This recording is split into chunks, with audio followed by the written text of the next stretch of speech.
처음에 저는 한 6년 전인가요? 이 영화를 봤을 때 디즈니 영화 치고는 참 못 만들었다는 생각을 전 개인적으로 했습니다.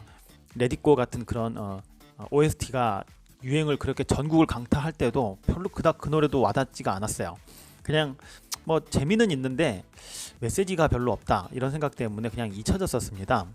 그런데 2편이 나왔다고 해서 그냥 뭐 다 똑같겠지 이렇게 생각을 좀 하고 별로 관심을 안 가졌는데 그 둘째 딸이 자꾸 부르는 통에 오늘 아침 딱 왔습니다. 완전 다르더군요. 지금 6년 전하고 지금하고의 그 내용도 완전 다르고 그 굉장히 많이 성숙한 그 엘사와 안나가 나왔습니다. 그런데 제가 조금 눈여겨봤던 게 어쩌면 이 영화가 지금 우리의 사업과 상당히 많이 닮아 있다는 생각을 좀 가졌습니다. 물론 이제 먼 눈에는 뭐밖에 안 보인다고 자꾸 이제 그쪽으로 대입을 해서 뭐 해석하려고 하는 그런 경향도 있기는 하지만요. 그 영화라는 게 SF건 만화 영화건 아니면 뭐 드라마건 간에 그것이 아무리 허구일지라도 현실과 밀접한 관련성이 있기 때문에 그렇습니다. 공감대가 형성하기 때문에 그렇죠. 그런데 특히 이 영화는 네트워크 마케팅 사업과 조금 관련된 내용들이 많아서 여러분들하고 조금 공유를 하려고 이 동영상을 찍게 됐습니다. 반갑습니다. 네트워크 마케팅을 쉽고 재미있게 진행하고 있는 김종익입니다. 그 디즈니 영화는 매번 보면 볼수록 그 어떤 메시지가 있어서 좋아요. 그리고 상당히 긍정적이죠. 그리고 해피엔딩으로 끝나서 더 좋습니다. 보면은 항상 꿈을 갖는 주인공이 있고요. 그 어떤 어려움과 시련을 극복하고 마침내는 본인이 가지고 있는 그 꿈을 이룬다는 그 내용 자체가 저는 상당히 좋았어요. 그 토이스토리 같은 경우도 그거 보고는 제가 어른이지만 좀 많이 울었던 경험도 있습니다. 너무 감동스럽더라고. 어쩜 저렇게 인형에다가 영혼을 불어넣어서 내 삶과 대비를 시킬 수 있을까, 뭐 그런 생각을 하니까 너무 그 캐릭터들이 너무너무 사랑스럽더라고요. 근데 겨울왕국은 조금 달랐어요. 1편을 조금 워낙 제가 좀 뜨뜻미지근하게 보다 보니까 2편도 그렇겠지 이렇게 생각을 했었는데 아니더라고요. 그래서 오늘은 저희 사업과 겨울왕국2가 어떤 관련성이 있는지를 한번 맞춰보고 한번 견주어 보고 여러분들이 사업하는데 조금이나마 좀 참고가 되었으면 좋겠다는 마음에서 이야기를 시작하겠습니다. 첫 번째, 이 영화는 막연한 두려움으로부터 시작이 됩니다. 형체도 알 수 없고 근본도 알 수 없는 이 막연한 두려움. 평화롭고 행복한 엘사의 왕국은 겉에서 보기에는 아무렇지도 않아 보입니다. 사람들은 행복해 보이고요. 항상 음악이 흐르고 있고 백성들은 항상 웃는 얼굴로 생활을 하고 있죠. 근데 그것이 마치 지금 현재 우리의 그 세상과 별반 다르지 않다고 생각합니다. 모든 것이 자동화되고 있고요. 기계화되고 있고 그리고 뭐 결제 시스템부터 시작해서 겉으로는 평화로워 보여도요. 앞으로 다가올 미래, 두려운 미래죠. 그 미래를 암시하는 것과 같습니다. 얼마 전에 유튜브에서 봤는데 커피숍에서 바리스타도 지금은 로봇이 하고 있더라고요. 되게 신기했어요. 그런데 그 평화롭기만 했던 그 변화의 바람을 리더는 감지합니다. 그 실체가 정확하게 뭔지는 몰라도 그 막연한 두려움으로 다가오죠. 그리고 이게 이 사업을 하다 보니까요. 그것을 해결할 수 있는 리더는 이 세상에 가만 내버려 두지 않는 것 같아요. 생각을 깊게 하고 시련을 줘서 사람을 단련시키고 있는 것 같아요. 리더로 만드는 거죠. 그리고 삶에서 첫 번째 징조가 나타나자 과감하게 망설이지 않고 그 문제를 해결하기 위해서 새로운 길, into the unknown, 미지의 세계로 길을 떠납니다. 그런데 대부분의 보통 사람들, 백성들이죠. 그런 사람들은 그 해결할 능력도 없고요. 그리고 세상이 어떻게 돌아가고 있는지 감도 못 잡고 있기 때문에 그냥 두려움에 떨면서 그 자리에 남아있죠. 그리고 아무 일 없기만을 주저앉아서 기다리는 수밖에 없죠. 그 리더 또한 백성들과 심정은 다르지 않습니다. 그 막연한 두려움을 똑같이 경험합니다. 하지만 보통 사람들과 다른 점이 하나 있죠. 리더는 변화를 수용하고 선택하고 과감하게 행동으로 옮기는 겁니다. 많은 사람들이 막연한 두려움을 안고 살아갑니다. 아무 생각이 없죠. 이렇게 살면 좋아지겠지 이런 생각들을 하고 그저 같은 삶을 살 뿐입니다. 하지만 리더는 선택하고 과감하게 행동합니다. 소극적이고 내성적이었던 엘사가 이번에 그 겨울왕국 2에서 굉장히 대담해지고 용감해지고 씩씩해지고 그리고 과감해지고 그렇게 변하게 된 것은 엘사가 리더이기 때문에 그렇습니다. 그리고 우리 사업은요, 일반 사업과 그 시작이나 방법이 완전히 다르기 때문에 그 말 그대로 into the unknown, 미지의 세계, 가봐야 아는 세계입니다. 이 영화처럼 앞에 무엇이 펼쳐질지 아무것도 모르는 그 모른 채로 시작을 하게 되죠. 이 영화의 시작 부분과 똑같습니다. 자, 두 번째는 세상에 위대하고 큰 일일수록 절대로 혼자서 이루어지지 않는다는 겁니다. 그건 팀워크가 필요하다는 얘기죠. 팀으로 이루어진다는 얘기입니다.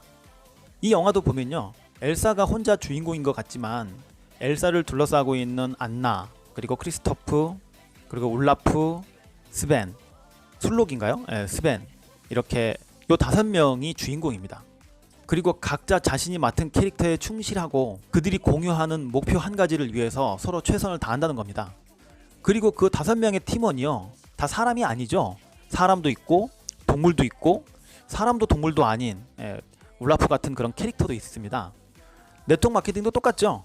이 사업은 학력 불문, 경력 불문, 나이 불문, 이렇게 해서 누구나 다 할 수 있는 사업 아닙니까? 구성원 자체가 큰 일을 하기 위해서, 위대한 일을 하기 위해서 전장을 뛰어다니는 갑옷을 입은 전사가 될 필요는 없다는 거죠. 할머니도 되고 할아버지도 되고 그리고 아주머니도 되고, 모든 그런 구성원들이 자유롭게 팀을 이루어서 한 가지 목표를 가지고 공유하면 그것이 된다는 뜻입니다. 팀의 구성원이 하나하나를 보면 굉장히 약하죠. 그리고 되게 착해 보이잖아요. 이 목표를 이룰 수 있을까? 이런 걱정이 앞서지만요, 공동의 목표가 있기 때문에 서로가 스스로 강해지는 겁니다. 혼자는 약하지만 함께하면 강해집니다. 혼자 가면 빨리 가지만 함께 가면, 팀으로 가면 멀리 갑니다. 리더가 잘못돼도 남아있는 멤버들이 각자의 맡은 일을 해나가면 그 근본적인 문제를 해결할 수 있는, 모든 문제를 해결할 수 있는 것도 이 사업이 팀워크 사업이고 시스템 사업이기 때문에 그렇습니다.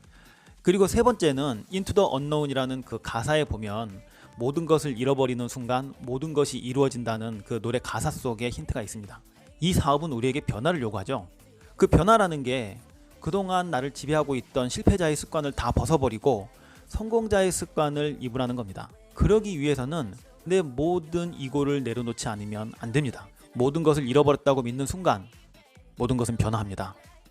예전에 한번 그 박진영 씨가 라디오 방송에 나와서 이런 얘기를 한 적이 있어요.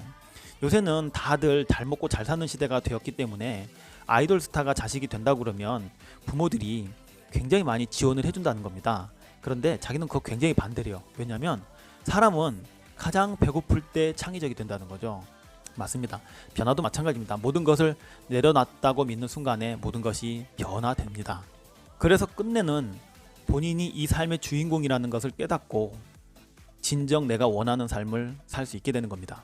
문제를 해결하자 엘사는 본인이 물, 불, 바람, 그리고 땅, 이 4가지의 주인공이라는 사실을 그때서야 깨닫게 됩니다. 한마디로 4레그가 생긴 거죠. 물, 바람 이런 거는 좀 비슷하지 않습니까? 동양 철학하고 사주라는 게 있죠. 생년월일시. 근데 이것이 음양 오행과 닮아 있습니다. 목화토금수죠.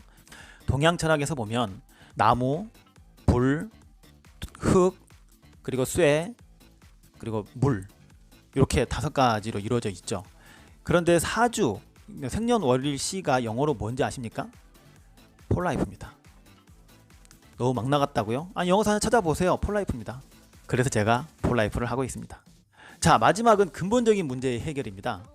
처음에는 문제가 뭔지, 이 막연한 두려움의 진실이 뭔지를 잘 몰라서 무작정 길을 떠났던 이 멤버들이 우여곡절 끝에 만난 해결책은 솔직히 너무나 단순한 거였습니다.